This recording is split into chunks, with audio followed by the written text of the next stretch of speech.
profit.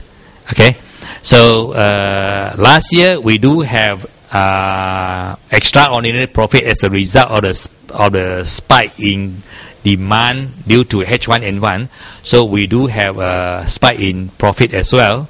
So those extra profit that we did not budgeted in the past that we have achieved are given out as a special dividends.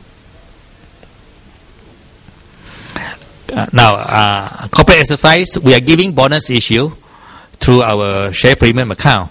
So we do have a lot of share premium in the balance sheet. So we are giving out 1 for 4 bonus issue to basically to reward shareholders for their continuous support of the company. Now, bonus issue are subject to approval by Bursa as well as the shareholders of Supermax at the upcoming EGM. So we are putting the AGM and EGM together in the month of May. So should be completed. The new shares should be completed by in the month of June. Now,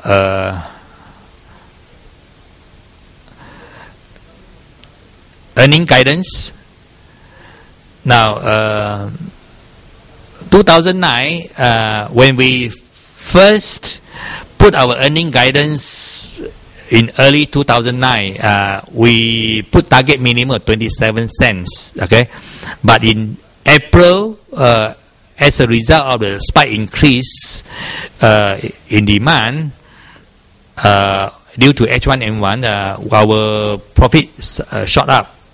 Now, so we revised our target EPS to 44 cents after that, and actual that company achieved is 48 cents. So the difference we are paying out as a special dividends. And last year we achieved about 129 million PAT after the exceeding the revised target of 117. Then 2010. We have the 9th plant commissioning next week. So in batches, with the additional capacity come from the upgrading of the certain old production line, we are budgeting our sales turnover to be increased additionally by about 300 million. But this 300 million in value will be subject to change due to the fluctuation of the foreign exchange as well as the fluctuation of the latex price. Okay, so so at that time we are using the sales turnover increase by about 300 million, but subject to change due as a result of the volatility of latex and forex. This year we actually also revised our target EPS from 50 cents to 62 cents this year. This 62 cents was revised before the announcement of the U.S. healthcare reform bill. Okay, I'm going to talk to you about what impact would give us as a result of the U.S. healthcare reform bill. So we are revising. We have revised our EPS to 62 cents minimum, taken into consideration of fluctuation of latex prices, foreign exchange, and possibility of natural gas and electricity tariff hike. Now, the possibility of natural gas and electricity tariff hike will actually now taper off. So unlikely that government would actually revise the tariff at least for this year.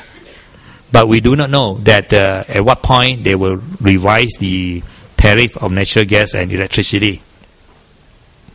Going forward, credit risk. As a result of the last 2 years, you can see the global financial crisis. We step up our credit risk management and receivable management as well. Credit risk management mainly on those countries that have country risk. Okay. And inventory management, we actually reduce our inventory a lot. Okay, so we are our targeting as of December last year, our inventory cycle has reduced to 1.5 1.56 months. 1.56 months inclusive of the distributions inventory. Okay. We are upgrading our production line, so we are optimizing our production efficiency and productivity as well. And financial management is the key. We are reducing our net gearing ratio. Okay, but going forward, we will be managing our financial management, financial ratios, gearing ratio to between 0.5 to 0.75. Malaysia, we do have cheap financing, so it will be silly not to use those kind of cheap financing. So we'll continue tapping the cheap source of funds to run our business, especially in our working capital. We'll continue to ride on our OBM model, which we have actually initiated from the beginning.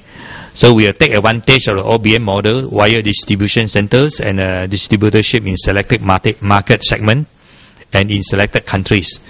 We will still continue on the OEM on certain market segment as well. For example, for US market, certain market are dominated by large multinational company. So those market we will focus on OEM instead of OBM. Management focus will continue. We will actually also look at these are the breakdown on profit after tax contribution. Now, I like to highlight to you on this table here that our source of income come from two sources today. The profit derived from manufacturing and the profit derived from distributions.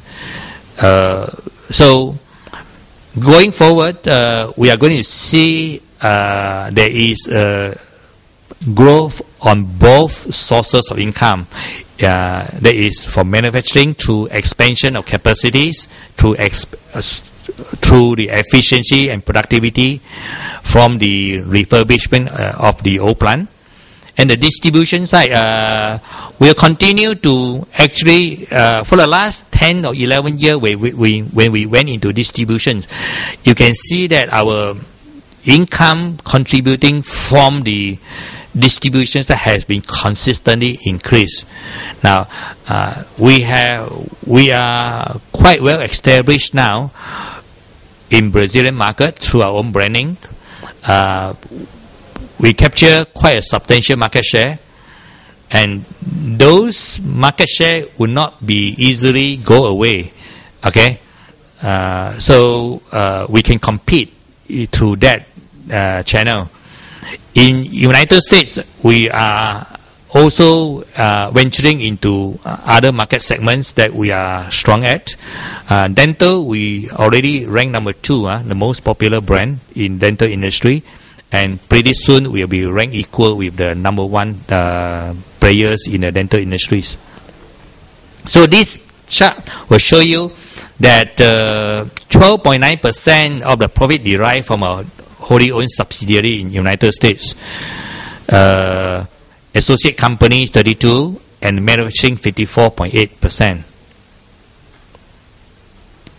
Now, so these are the numbers that are contribution from each manufacturing as well as the distributions.